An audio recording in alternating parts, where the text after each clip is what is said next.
Halo warga intelektual sekalian.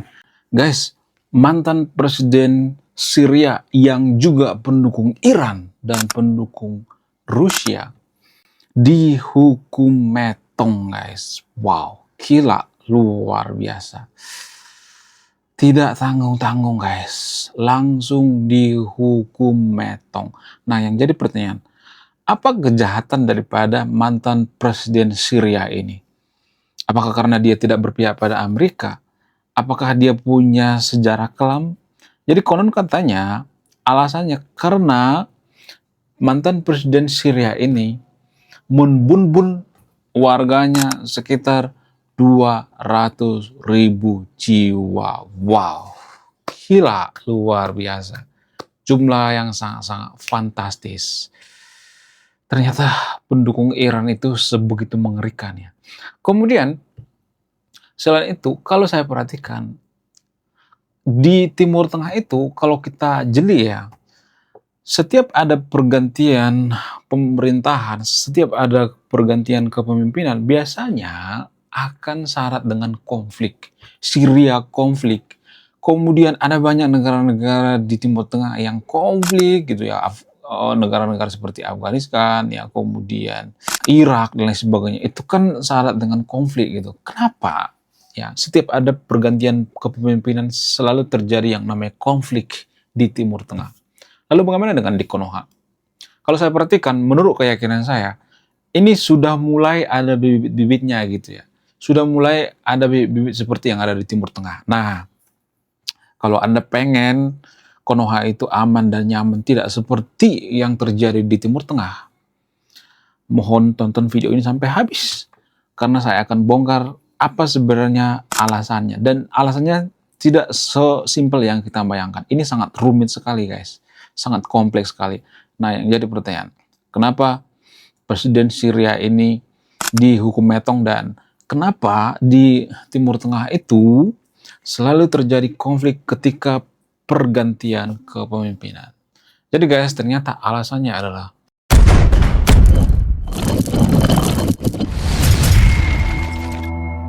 salah satu alasan yang paling masuk akal kenapa mantan presiden Syria yaitu Bashar al-Assad dihukum metong. Alasan itu karena kejahatan terhadap warganya. Bukan karena mantan presiden Syria ini menentang Amerika, bukan. Gak ada hubungannya, gak ada korelasinya. Jadi di Konoha itu, ya secara geopolitik kita mengatakan bahwa mantan presiden Syria ini digulingkan karena tidak berpihak pada Amerika. Enggak juga, enggak ada hubungannya. Ada banyak kok presiden di seluruh dunia yang tidak berpihak pada Amerika. Apakah semua digulingkan? Enggak juga. Ya, itu bukan alasan guys. Itu alasan yang dibuat-buat untuk membenci Amerika. Di Konoha kan seperti itu ya. Berita yang headline di Konoha itu, ya mantan presiden Syria dihukum metong karena tidak berpihak pada kepentingan Amerika. Enggak juga ya. Itu dua hal yang berbeda guys. Artinya gini, setiap manusia yang ada di bumi ini ya boleh-boleh aja bekerja sama dengan Amerika gitu ya, bekerja sama dengan negara luar, negara lain dan sebagainya. Ya sah-sah aja gitu ya. Bekerja sama dengan Amerika bukan berarti tunduk sama Amerika. Kita bekerja sama dengan Amerika itu karena mitra dagang terbesar nomor 2 di Konoha itu adalah Amerika selain China. Ya, bagaimana mungkin kita ngajak ribut Amerika sementara kita bergantung sama Amerika? Itu namanya kerjasama, bukan menjilat Amerika. Jangan ada kebencian-kebencian dulu ya. Warga Konoha kan nggak bisa netral ya kalau sudah ngomong tentang geopolitik. Mendadak otaknya beku gitu kalau udah ngomong geopolitik. Kalau dibawa-bawa agama, oh makin gila gitu ya. Jadi ternyata mantan presiden Syria ini berlakukan hukum metong karena membunbun warganya kurang lebih 200.000 jiwa. Ada yang siksa di penjara, ada yang menggunakan bahan kimia dan lain sebagainya. Pokoknya, aduh, gila-gilaan. Namun yang lebih menariknya lagi, perang Syria itu lebih banyak korban, guys. Yaitu sekitar 500.000 orang. Hanya karena apa? Hanya kekonyolan daripada pemimpin Syria. Itulah alasannya kita harus berhati-hati memilih pemimpin. Memilih pemimpin itu jangan hanya berdasarkan seiman gitu. Beda iman juga nggak jadi masalah. Seperti Presiden Yordania. Presiden Yordania itu kan beda iman dengan warganya, presidennya. Nggak jadi masalah, sah-sah aja gitu ya. Yang penting aman gitu, yang penting jujur gitu. Jangan hanya berpatokan pada seiman.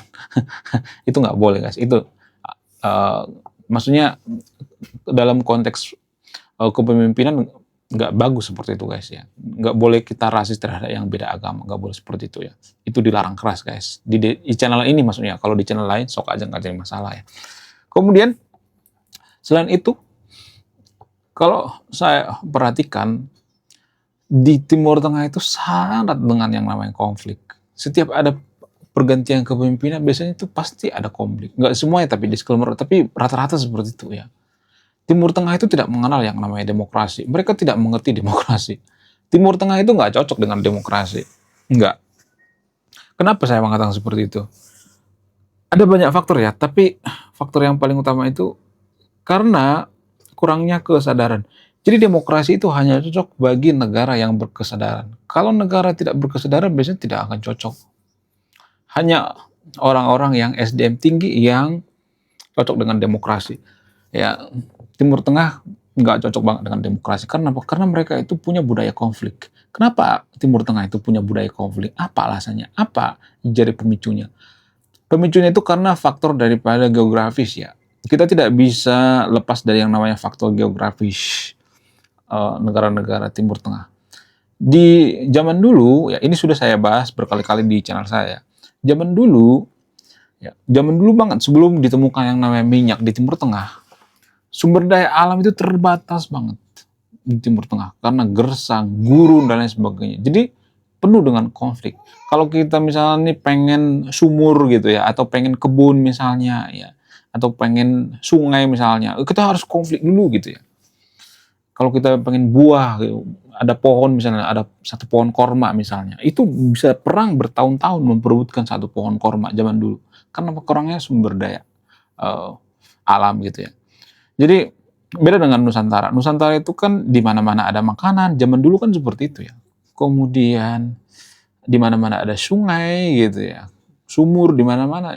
Kita nggak akan kekurangan makanan gitu ya. Banyak makanan berlimpah gitu ya. Ngapain konflik? Jadi itu dipengaruhi oleh lingkungan ya. Secara antropologi kenapa orang-orang Timur Tengah itu suka konflik? Karena lokasinya gitu ya, secara geografis. Biar kita pahami ya. Biar kita jangan ketularan ya. Karena kalau saya perhatikan di Konoha itu sudah mulai itu ya, ada bibit-bibit konflik gitu ya. Ada ideologi-ideologi dari luar gitu. Nah, seiring berjalannya waktu, budaya konflik Arab Saudi itu masuk ke DNA mereka, ke karakter mereka. Ya, jadi orang-orang negara Arab itu, kalau kita jeli, kalau kita perhatikan, mereka itu bukan curigaan ya, tapi mereka itu biasanya ngomongnya itu lebih tegas gitu, cepet gitu. Karena apa? Karena mereka terbiasa konflik. Ya, untuk menghindari konflik berkepanjangan, biasanya mereka akan menggunakan kalimat-kalimat yang to the point, langsung, belak-belakan.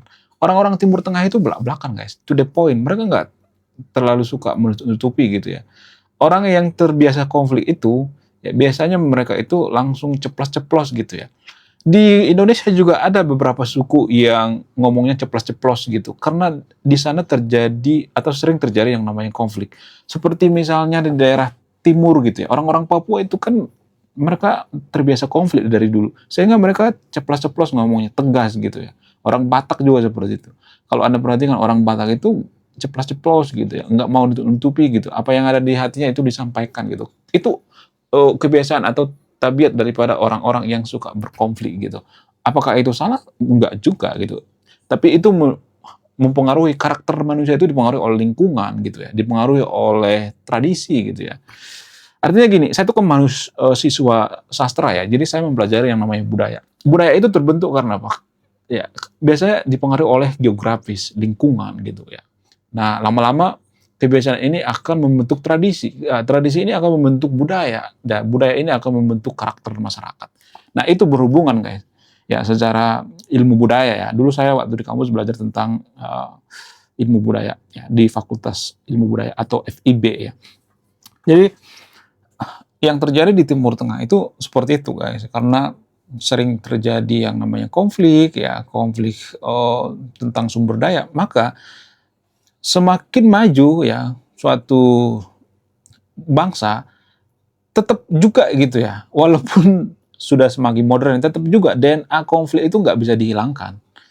Ya, dulu mereka berebut pohon korma gitu ya di Timur Tengah. Mohon maaf bagi penonton channel ini kalau misalnya Anda ngefans dengan orang-orang Timur Tengah nggak jadi masalah ya. Saya tidak kritik agamanya di sini, saya mengkritik tabiat atau habit buruk mereka gitu ya, biar kita tidak tiru ya. Artinya, apakah semua orang Timur Tengah itu jahat? Enggak juga. Ya. Ada orang yang jahat, ada orang yang baik juga gitu. Jadi tabiat orang-orang Timur Tengah itu ya orang-orang Arab itu biasanya mereka itu suka berkonflik. Nah, kalau misalnya memperebutkan yang namanya jabatan seperti presiden misalnya, mereka biasanya konflik dulu, ribut dulu gitu ya, kutuk-kutukan ya, perang-perangan gitu ya. Karena itu tabiat mereka, itu DNA mereka. Apakah itu DNA bangsa kita? Enggak. DNA bangsa kita itu adalah musyawarah mufakat. Jadi kita itu tidak mengenal yang namanya kasta sebenarnya. Sebelum masuk agama Hindu ya ke Konoha itu kita tidak mengenal yang namanya kasta. Ya, kalau kalian pengen tahu seperti apa karakter orang Indonesia atau orang Nusantara itu lihatlah orang-orang Sundawiwitan. Nah, itu tabiat atau karakter asli orang-orang Nusantara. Di daerah Sundawiwitan itu ya atau di daerah yang banyak menganut agama Sundawiwitan itu mereka tuh tidak ada istilah kepala suku, nggak ada sebenarnya ya, atau raja gitu, nggak ada. Mereka itu bergilir ya mengganti ya, kalau misalnya nih kepala sukunya sudah tua sepuh ganti lagi ya, mereka tidak menyebut kepala suku, mereka menyebut sebagai ketua. Itu pun ketuanya tetap kerja juga gitu. Kalau misalnya mereka kerja di sawah ya, mereka kerjanya kan bareng-bareng ya, bersama-sama gitu. Kalau mereka kerjanya di sawah, ketuanya juga ikut gitu, kepala sukunya juga ikut ya, nggak seperti raja gitu santu-santui gitu, nggak seperti itu ya.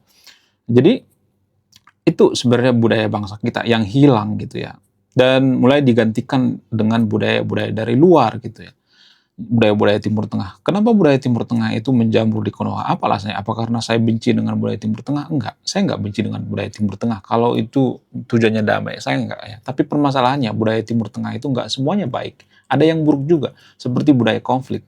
Kita sudah mulai mengadopsi yang namanya budaya konflik. Makanya di Konoha itu kalau Anda jeli, Anda perhatikan, ya zaman dulu ada gubernur ya, calon gubernur di ibu kota Konoha yang berebut kekuasaan dan menghalalkan berbagai cara, termasuk dengan menggunakan agama, jangan memilih pemimpin yang seiman dan sebagainya. Itu dipengaruhi oleh budaya dari luar, itu bukan budaya kita. Itu bukan budaya kita. Budaya kita itu budaya musyawarah gitu. Budaya kita itu nggak terlalu suka yang namanya jabatan gitu. Kenapa bisa seperti itu? Apa alasannya? Ya karena kalau kita perhatikan di kehidupan ya budaya kita itu yang sebenarnya gitu ya. Kepala suku juga ikut kerja gitu ya. Ngapain jadi kepala suku? Itu kan prinsip warga Nusantara. Itu yang hilang di bangsa kita guys, tanpa kita sadari. Nah, budaya konflik yang ada di Timur Tengah itu sudah mulai diadopsi warga Konoha. Itu yang saya sangkal gitu, makanya saya bikin channel ini ya. Saya jelaskan gitu ya. Saya tuh punya background sastra ya, kemudian background ilmu budaya. Jadi saya memahami gitu. Ini bidang saya gitu. Makanya saya bikin channel ini. Tujuan saya apa? Tujuan saya berbagi pengalaman, ya, berbagi ilmu gitu ya, supaya orang-orang mengerti gitu apa yang saya sampaikan gitu. Jadi kejadian yang ada di Timur Tengah ini harus kita jadikan pelajaran gitu ya. Dan ini juga yang dimanfaatkan oleh Amerika, Inggris, dan negara-negara sekutu ya. Amerika memahami bahwa tradisi orang Timur Tengah itu tradisi berkonflik, disulut dikit langsung perang gitu. Jadi jangan salahkan Amerika, kita kan selalu menyalahkan Amerika. Oh, Amerika itu yang salah, Amerika itu memprovokasi, Amerika itu setan besar dan sebagainya. Jangan selalu menyalahkan Amerika, salahkan diri sendiri kenapa kita mau konflik. Itu yang jadi permasalahan. Menurut kalian gimana? Coba tulis di kolom komentar ya. Kemudian apakah mantan presiden Syria ini akan dieksekusi gitu? Apakah berat dihukum metong? Ya, sudah ada hukumannya ya, sudah jelas hukumannya sudah dikeluarkan. Dan apakah dia akan diseret? Sepertinya akan susah karena dia berada di Rusia. Rusia melindungi mantan presiden Syria. Menurut kalian gimana? Coba tulis di kolom komentar ya. Sekian video ini, saya warga pecinta Kedamaian, salam rasional. Wah, gila, luar biasa. Akhirnya buku kedua dan ketiga gua rilis juga. Buku kedua gua ini judulnya Budi Tanpa Pekerti. Dari judulnya sudah menarik. Dan kisah daripada buku ini sangat-sangat dilematis sekali. Di mana karakter dalam buku ini bercerita, ada dua pilihan yang sangat sulit. Yang pertama, ketika seorang tokoh dalam buku ini tidak bawa-bawa agama saat kampanye, maka dia bisa dipastikan kalah. Tapi ketika bawa-bawa agama dalam kampanye, ketika dia bawa-bawa kalimat insya Allah, maka dia bisa dipastikan menang. Nah, yang jadi pertanyaan, kalau Anda di posisi karakter dalam buku ini, mana yang Anda pilih? Ini temanya sangat cocok dengan tema channel ini, bahas tentang agama. Kemudian tidak hanya ini juga menarik guys ya, Tanah Luka. Dari judulnya juga udah kelihatan ya, ini cerita penuh dengan luka. Dimana kisah dalam buku ini ada seorang kiai yang sangat-sangat dilematis. Dia bingung memilih antara menyelamatkan hutan atau menyelamatkan 1000 anak yatim. Jadi kalau Anda di posisi buku ini, mana yang Anda pilih? Nah, yang menarik dari kedua buku ini adalah menggunakan sudut pandang sastra Nobel. Kapan lagi ya kan baca buku yang setara dengan buku Nobel. Wow, luar biasa. Silahkan di check out sekarang juga. Kalau nggak di check out juga nggak apa-apa. Karena saya nulis buku itu bukan nyari duit sebenarnya. Ya, karena saya pengen berkontribusi terhadap kemajuan bangsa kita. Itu tujuan saya nulis buku ya. Jangan lupa, link pembeliannya ada di pin komentar video ini. Jadi endingnya apa ya? Saya penasaran ini. Saya jadi penasaran ini isinya apa. Beliau juga beli. Link pembeliannya ada di pin komentar video ini.